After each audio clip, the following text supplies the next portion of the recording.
ప్రభాస్ గారితో మీ డ్రీమ్ అనుకోవచ్చు, ఆయన ఫస్ట్ హారర్ ఫిల్మ్ ఇది. అంటే యాక్చువల్గా ప్రభాస్ గారు ఫస్ట్ నన్ను చూస్ చేసుకుంది ఒక మంచి ఫన్ ఫిల్మ్ చేయాలని.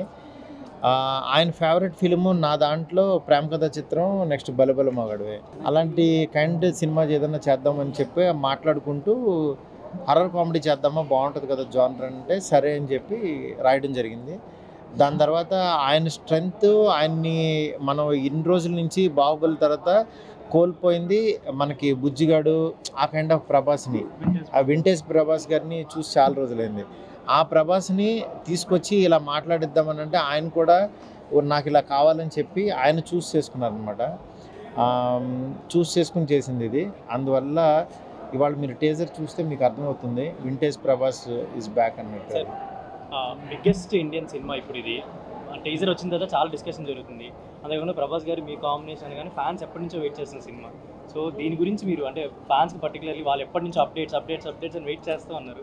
సో ఎలా ఉండబోతుందంటే ఏం చెప్తారు? ఎలా ఉండబోతుందంటే టీజర్ ఇచ్చేసాం కదా, ఇంకా టీజర్లో యాక్చువల్గా ఏంటంటే ఈ వరల్డ్ని పరిచయం చేసాం. అంటే మీరు ఇంత పెద్ద టీజర్ అంటే అసలు ఇంత లెంత్ వేరు ఎప్పుడు కూడా.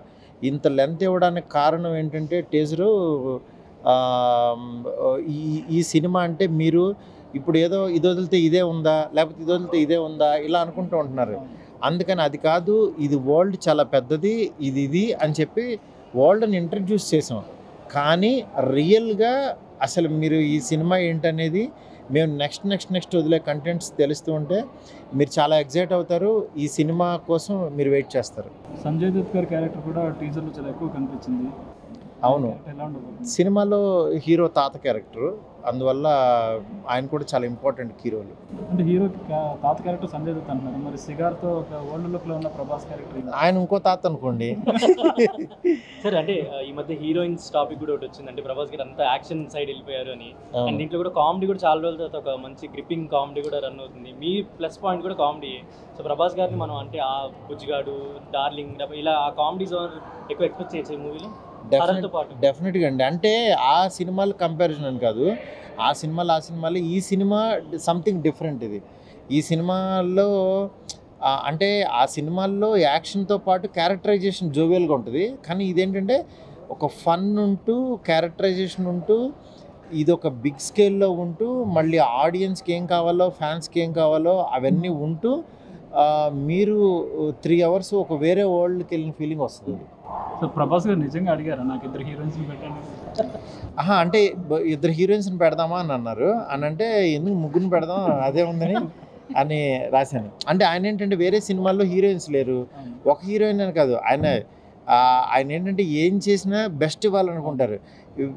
హీరోయిన్స్ని టచ్ చేసి ఇది చేశారంటే బెస్ట్ చేద్దామని. బాహుబలి తర్వాత రొమాంటిక్ ఫిల్మ్ ఏమీ చేయలేదు కదా. అంటే రొమాంటిక్ ఫిల్మ్ ఇన్ సెన్స్ కామెడీలో హర్రర్ రొమాంటిక్ ఫిల్మ్ లాగా అది. దీనికి నాకు ఆ ఛాన్స్ నాకు వచ్చింది.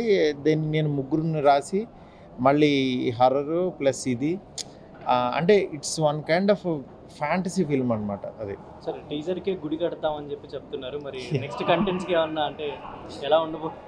వాళ్ళు గుడి కట్టడం వాళ్ళ ధర్మం, కానీ ఆ గుడిలో నేను మాత్రం ఉండలేను. నేను బయట ఉండి నా బొమ్మ చూస్తాను. నాకు తెలియదు. ప్రభాస్ గారు అంటే పాన్ వరల్డ్ హీరో అవుతారు, కానీ మారుతి గారు ఇది ఫస్ట్ పాన్ ఇండియా సినిమా.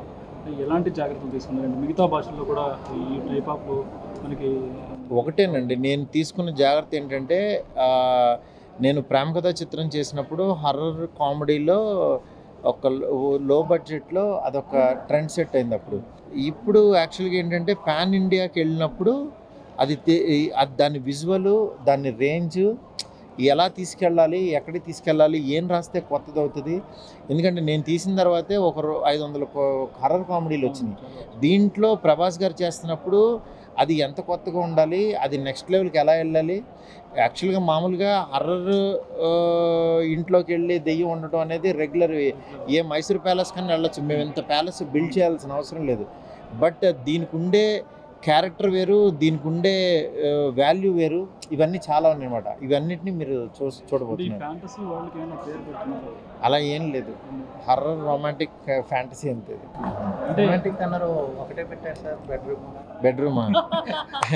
బెడ్రూమ్లో వేసాం ఒక కారిడార్, అది వేరే సెట్, ఆ సెట్ వేరే ఉంది. ఈ పైన రూఫ్ అంతా కలిపి ఒక సెట్ వేసాం. అది వేరే ఉంది. ఇట్లా డిఫరెంట్ చాలా వేసారు, కొన్ని కొలాబ్స్ కూడా చేశారు, బాగుంది. కొన్ని కొలాబ్స్ అంటే ఇంక తీసేసాం, ఇంక అన్నీ వేసి కూర్చోలేం కదా రెంట్లు కట్టుకుంటూ.